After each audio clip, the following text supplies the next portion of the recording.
So the moment of truth, try natin i-on. Ayun, nag-on siya. Ayan po't meron tayong gagawin ditong intercom na mag-almost 1 year or 1 year na yata to dito. Ang issue nito is blinking charge. Factory defect ito ng GX8 intercom version. So pinalitan naman ng bago si customer, kaya ito pinaayusan lang sa akin kasi hindi na siya kinuha ng seller. So yan po siya pag nagcha-charge, blink. At sa schematic natin, wala po siyang reading. Yan po, number 1. Ito yun siya.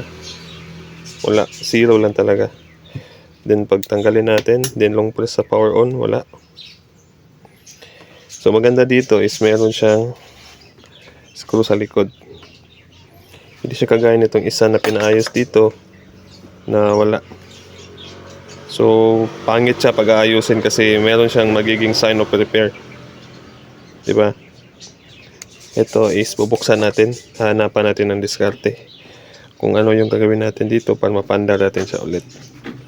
So okay, ating bubuksan at para ma-check natin kung ano yung problema niya sa loob. Malamang charging IC or battery. So tara, let's go.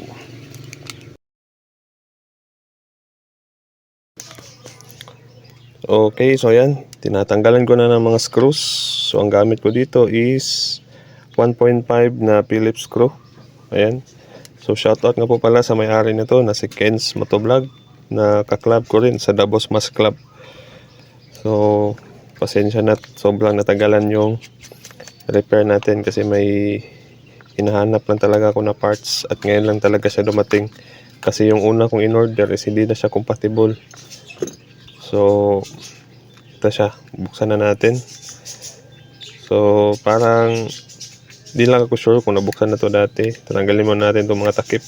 So any intercom, kahit anong intercom, ito is gear elec ng GX8. So ayan, ano ba to? So mga Fredcon, like marami kasi mga China brand na nagsilabasan, pero yung mga halos nire-repair ko dito is yung Fredcon, Sena, yung mga ganong intercom. Siguro tatanggalin pa natin to. Ayan, so try natin dito. Ayan, maangat siya. Meron ng screw. Ayan o, parang dumaan na to sa repair. Ayan o, pero na siyang mark. So tignan natin kung ano pa yung nasa loob. Ayan, tanggal na. Yun. Sinat natin siya. Parang bloated na yung battery niya. Nag-bloated na siya. Pero in fairness, sobrang laki ng battery niya. Halos malaki siya ng 1/2 doon sa mga Fredcon intercom. At saka ito, wala din siyang mga ibang ilaw. Meron siyang board para sa mga ilaw pero hindi siya nilagyan para siguro ko sa mga next model. Yan. Socket type lang siya. So baka sa ibang version nila marami ng ilaw. Then ang gagawin natin ngayon is tanggal muna natin tong battery kasi meron akong nakikita dalawang screw dito. Yan. Sa ilalim tayo mag-tester. Sipalit ko lang yung para sa battery. Para sa board pala. Yan. Para yan siya sa board. Then angat natin dandahan. Yun. Maliit lang siya. Kanya na lang yung Bluetooth module niya. So titignan natin ngayon yung kanyang charging. Tetest natin. Charging dito sa test point na to, positive at saka yung negative sa ground. So kuha muna tayo ng tester. Yan. Check natin. Ito na para kita. So lagyan natin ng type C. So ganun pa rin, wala pa rin siyang reading. Yun no, sa number 1 wala. So yung ilaw niya is nawala kasi tinanggal natin. Pero ang importante dito is matest natin yung kanyang voltage reading kung meron ba siya. Set natin sa 20 volts kasi 5 volts tayo. Hanapin ng supply ng 5 volts. Positive dito sa test point. Ayan. Then ground. Meron siyang 5 volts. So sa battery, tatanggalin natin tong Type C charger. Remove natin yung battery. So pag tanggal ito, mag-iingat kayo kasi baka ma-short natin. Magkakos yan ng init. Wait lang. So, hindi ko talaga siya ma-test. Sobrang nipis na ano niya. So gagawin natin, kukuha tayo ng dalawang tweezer.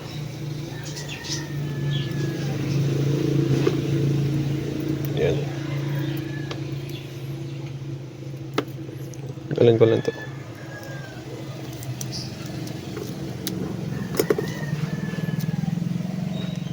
Clip natin dito.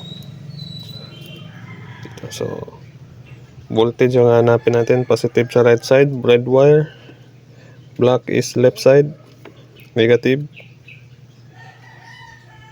Wala siyang battery. So ang gagawin natin, maglalagay tayo ng bagong battery.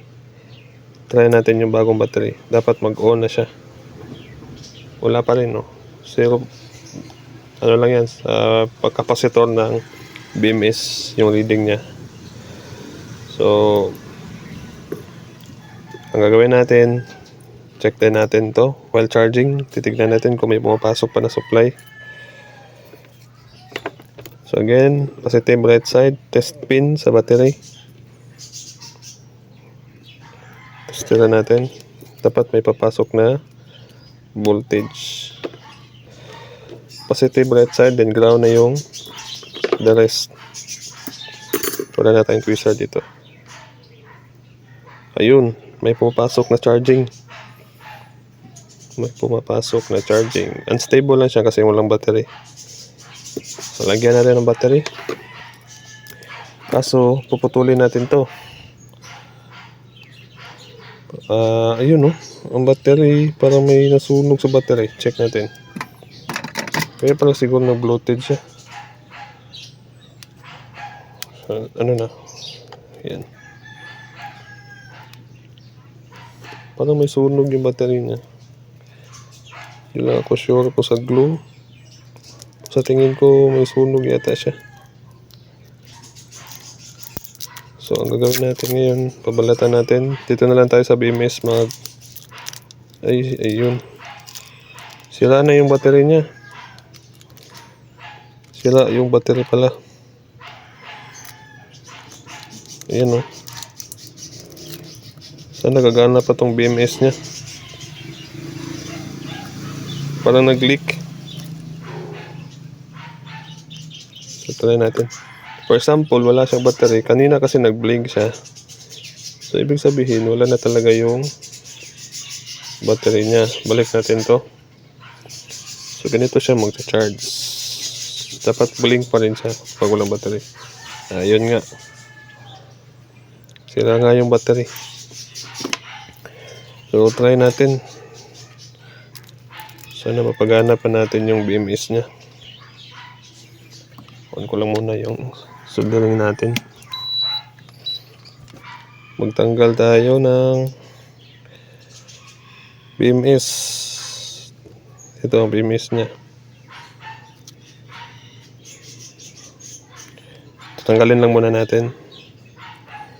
So hanap tayo ng soldering. Ito na lang yung malaki. Tapos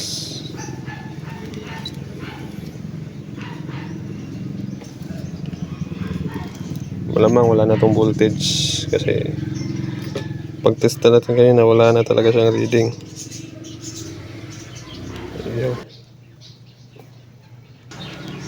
Ayan, ang battery is ginupit ko na lang. Ginamitan ko na lang siya ng gunting.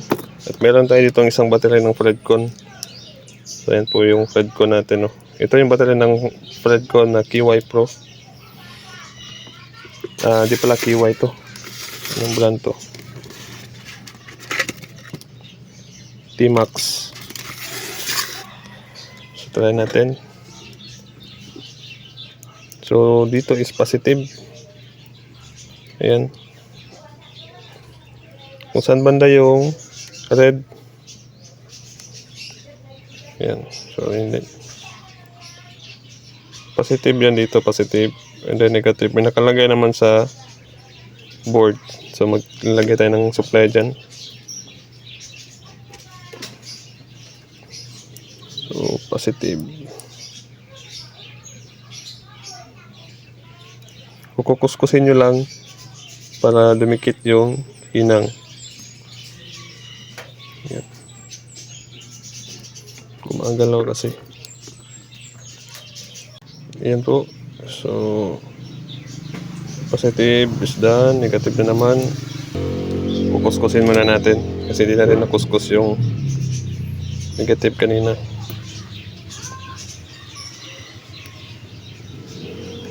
Kailangan tayo sugatan yung parang makinis na part na yan. So lagyan natin ulit ng panghinang. So yan.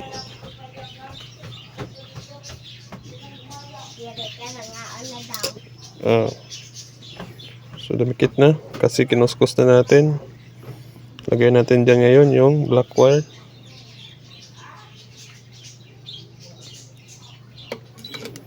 So dapat magiging normal na yung kanyang charging ngayon. Same voltage lang naman sila. 3.7 volts. 3.7 volts. Yung ano lang niya, 2.96 watts. Yung milliamp niya is 600 milliamp. Ito is 800 milliamp. Okay. So, lagay muna natin tong battery dito. Positive. May nakalagay dyan, no? So, hindi ka maguguluhan dyan. May plus, minus.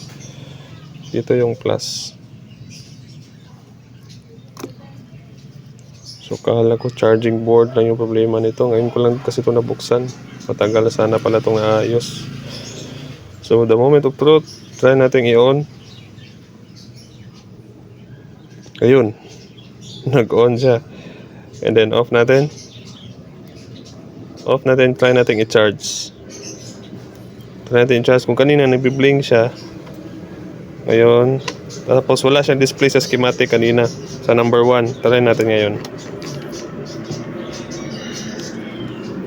So, charge. Focus lang natin.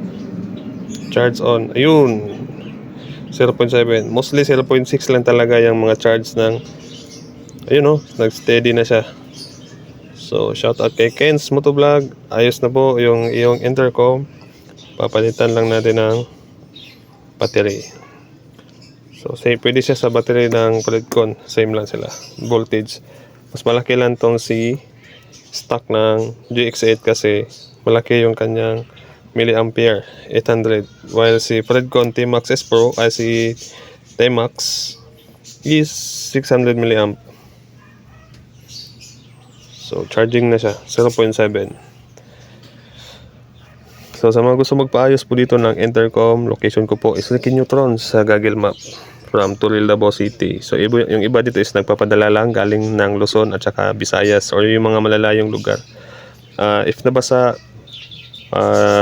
wag niyo na lang i-DIY kung di kayo marunong kasi mas naayos ko yung iba dito, yung mga hindi pa nabuksan. So, yung iba kasi is binugbog na sa pag DIY repair kaya di na din iba, yung iba din na rin kaya. So na charging, pwede natin hanapan ng paraan, convert tayo ng charging board na bago.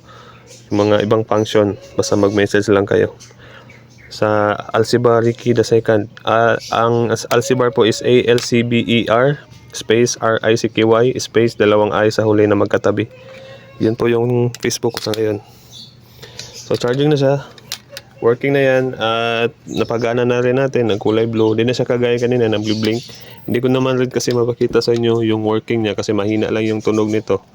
But ito lahat is bago pa. Bago pa yan siya. So maraming salamat Ricky Neutron sa YouTube and Alcibariki II sa Facebook from Torre Davao City. So message sa mga gusto magpa-repair.